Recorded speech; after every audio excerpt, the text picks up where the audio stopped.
جب ہم نے تم سے عہد لیا کہ آپس میں کچھ تو خون نہ کرنا اور اپنوں کو ان کے وطن سے نہ نکالنا، تو تم نے اقرار کر لیا اور تم اس بات کو مانتے بھی ہو۔ پھر تم وہی ہو کہ اپنوں کو قتل بھی کر دیتے ہو اور اپنے میں سے بعض لوگوں پر گناہ اور ظلم سے چڑھائی کر کے انہیں وطن سے نکال بھی دیتے ہو، اور اگر وہ تمہارے پاس قید ہو کر آئیں تو بدلہ دے کر ان کو چھڑا بھی لیتے ہو، حالانکہ ان کا نکال دینا ہی تم پر حرام تھا۔ یہ کیا بات ہے کہ تم کتاب اللہ کے بعض احکام کو تو مانتے ہو اور بعض سے انکار کیے دیتے ہو؟ تو جو تم میں سے ایسی حرکت کریں ان کی سزا اس کے سوا اور کیا ہو سکتی ہے کہ دنیا کی زندگی میں تو رسوائی ہو اور قیامت کے دن سخت سے سخت عذاب میں ڈال دیا جائے۔ اور جو کام تم کرتے ہو اللہ ان سے غافل نہیں۔ یہ وہ لوگ ہیں جنہوں نے آخرت کے بدلے دنیا کی زندگی خریدی، سو نہ تو ان سے عذاب ہی ہلکا کیا جائے گا اور نہ ان کو اور طرح کی مدد ملے گی۔ اور ہم نے موسیٰ کو کتاب عنایت کی اور ان کے پیچھے یکے بعد دیگرے پیغمبر بھیجتے رہے، اور عیسیٰ ابن مریم کو کھلے نشانات بخشے اور روح القدس یعنی جبرائیل سے ان کو مدد دی۔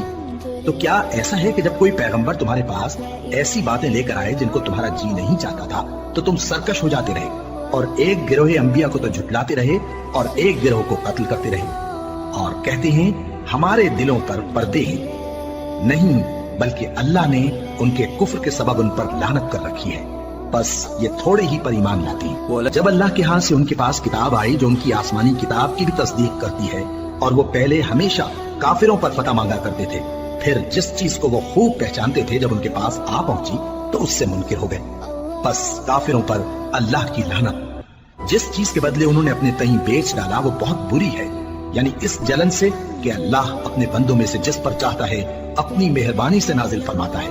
اللہ کی نازل کی ہوئی کتاب سے کفر کرنے لگے تو وہ اس کے غضب بالائے غضب میں مبتلا ہو گئے، اور کافروں کے لیے ذلیل کرنے والا عذاب ہے۔ اور اب ان سے کہا جاتا ہے کہ جو کتاب اللہ نے اب نازل فرمائی ہے اس کو مانو،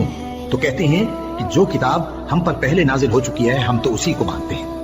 یعنی یہ اس کے سوا اور کتاب کو نہیں مانتے، حالانکہ وہ سراسر سچی ہے اور جو ان کی آسمانی کتاب ہے اس کی بھی تصدیق کرتی ہے۔ ان سے کہہ دو کہ اگر تم صاحب ایمان ہوتے تو اللہ کے پیغمبروں کو پہلے ہی کیوں قتل کیا کرتے تھے؟ اور موسیٰ تمہارے پاس کھلے ہوئے معجزات لے کر آئے، پھر تم ان کے کوہ طور پر جانے کے بعد بچڑے کو معبود بنا بیٹھے،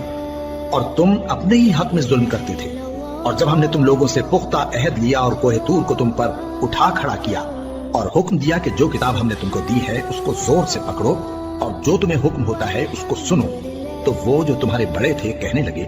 کہ ہم نے سن تو لیا لیکن مانتے نہیں، اور ان کے کفر کے سبب بچڑا گویا ان کے دلوں میں رچ گیا تھا۔ اے پیغمبر ان سے کہہ دو کہ اگر تم مومن ہو تو تمہارا ایمان تم کو بری بات بتاتا ہے،